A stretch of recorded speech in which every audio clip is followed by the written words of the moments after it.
much. Ladies and gentlemen, good morning. We have come together to have a conversation with each other, to deliberate and to think together. First, let me make it clear from the very beginning that we come from very different political parties.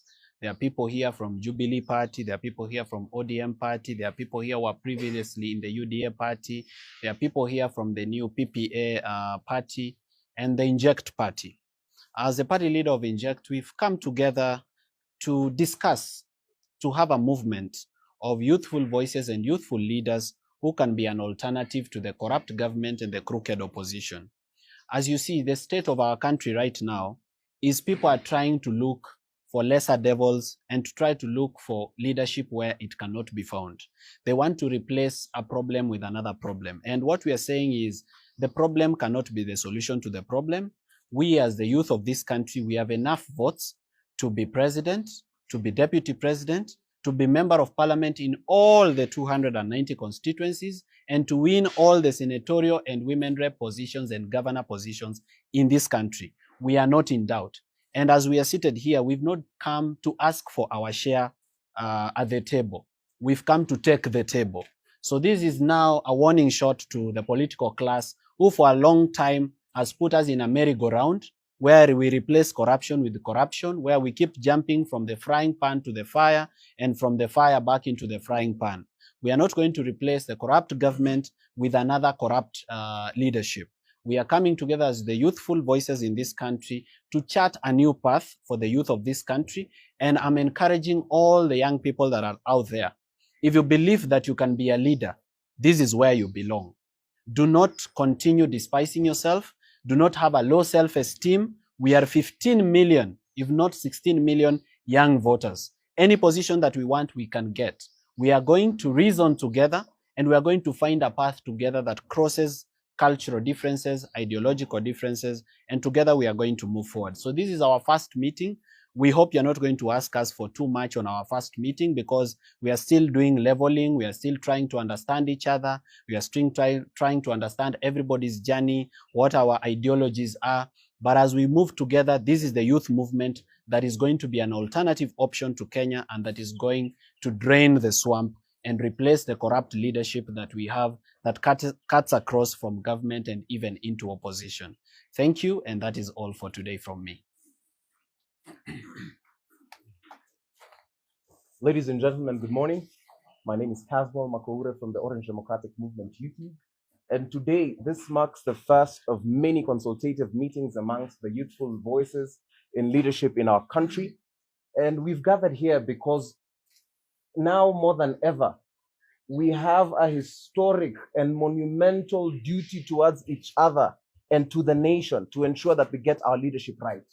Part of the things we want to talk about and going forward, we have to just give you a sneak peek. We have to get this issue of corruption in our country right. We have to ensure, and part of the things we will be pressing for in the coming days, and we urge all voices who are interested in these things to come and join us. Victims of police brutality, we shall not take lightly, and we will follow up to the hilt, to the very man. We will ensure that victims of police brutality receive justice. We are also very, very keen on focusing on clinching all these elective seats, because for far too long, when you see young people gathered in front of a camera, we are the ones who stir the water, and then the political class jumps into the water. And I'm saying this knowing full well that I'm in the Orange Democratic Movement. Anybody who stands in the way of progress, of getting justice for police brutality, anyone who stands in the justice for our quest to unearth corruption and thinks of it as a joke, anyone who's playing around with devolution, we will make that an election issue. And that's why we are saying we have put our differences aside and we have gathered here as members of all those parties. This is not a political party. It is the start of consultative meetings to hold this government accountable with a view of capturing power, not in the future, in 2027. The people you are seeing here will present themselves for leadership, and we ask you to work with us. We are tired of you telling us that we are too young. We are tired of you telling us that we have to have a tribal base. Those bases that you're talking about, all of us from the houses we come from, we have found and devised strategies to come together, and we're inviting everybody, including members of civil societies. And I'm here to say there is this nonsense that people are peddling on social media where you want to call everybody a project. we are not afraid. We are saying that if you are going to push negativity against the youth, we will resist that agenda. We're inviting everybody, even the ones who have been our biggest critics. We urge you to come and sit at the table and see if what we are saying is wrong, then go and report to the people. If what we are saying is just and right, and we're urging the media as well to not spin the wrong narrative about the youthful voices. Give us the function. The number of people who are driving the media are our age mates. You are the people who are going to change the media. Kazi yenyu cannot just be to find sound bites of us. We believe in you, and we ask you to believe in us because we must have a very clear generational conspiracy. As a first, nashukuru sana, and I would like to welcome my colleague from the Jubilee Party.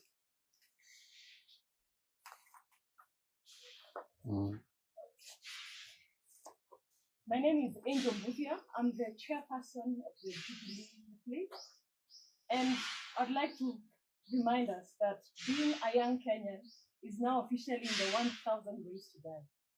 There are only 3 things that can happen to you when you're a young Kenyan. You're either abducted, arrested, or killed. Those are the 3 things that we have been reduced to as the young people of Kenya. We are saying no to that, and this is a call to the members of our generation that the youth of Kenya are under siege. We need to come together and say no to a corrupt government and a government that is out to eat us and finish us. We are an endangered species. Members of my generation, they have been massaging us for too long. They were massaging our ankles, we kept quiet. They were massaging our knees, we kept quiet. Now they are massaging our thighs, and we cannot allow them to go any further. We have to be very, very angry. This should not happen. Kenya is going to turn 62 years this year, 60 years after independence, and we are still fighting for freedom like our forefathers did. And as June 25th nears, let us remember not to forget. Let our spirits linger and remember the young people who died on June 25th in 2024. Their deaths must count for something. Their deaths must count for something. Their deaths must count for something. Thank you.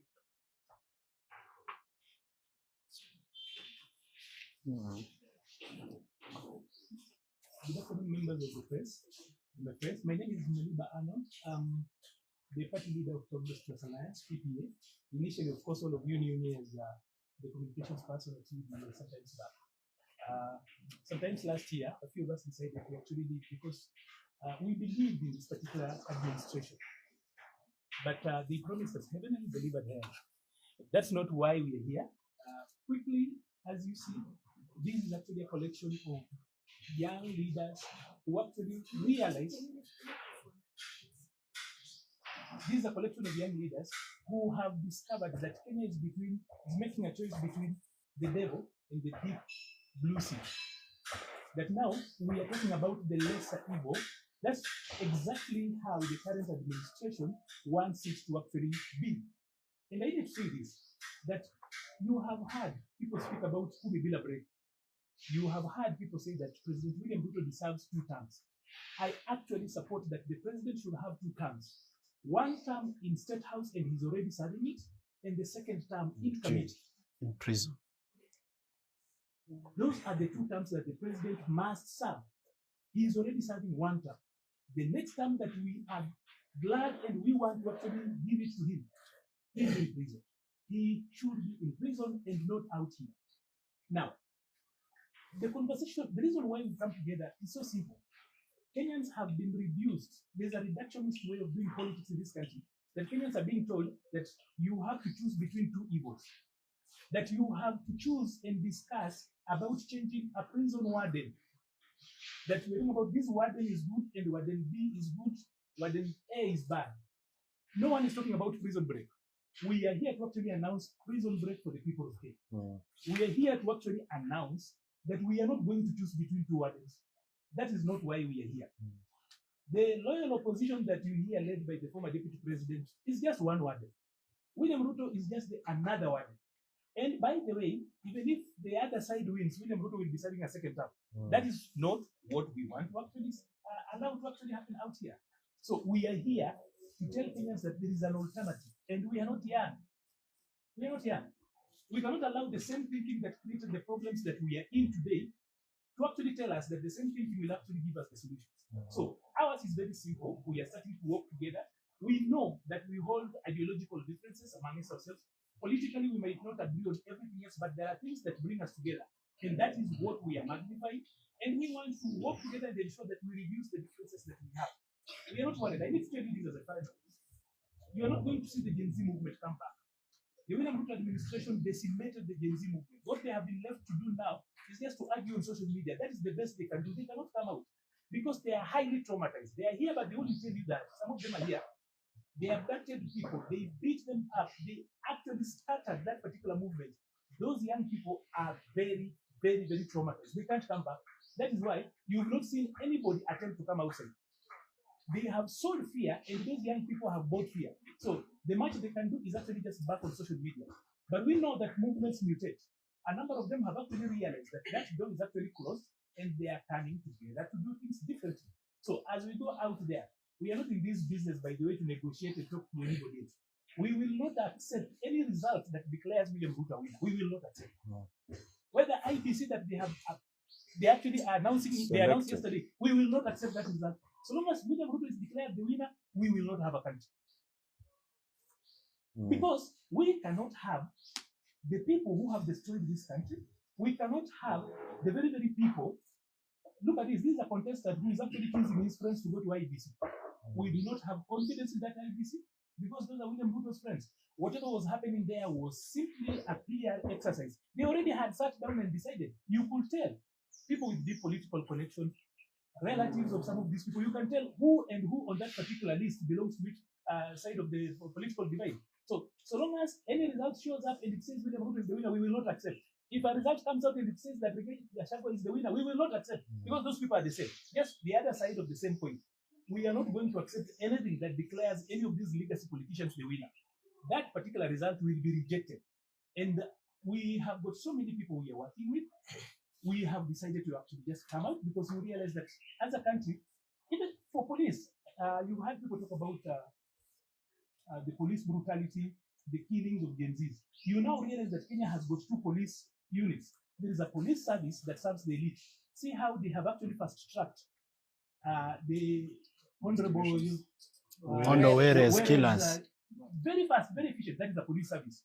But when young people ask questions, they need the police force.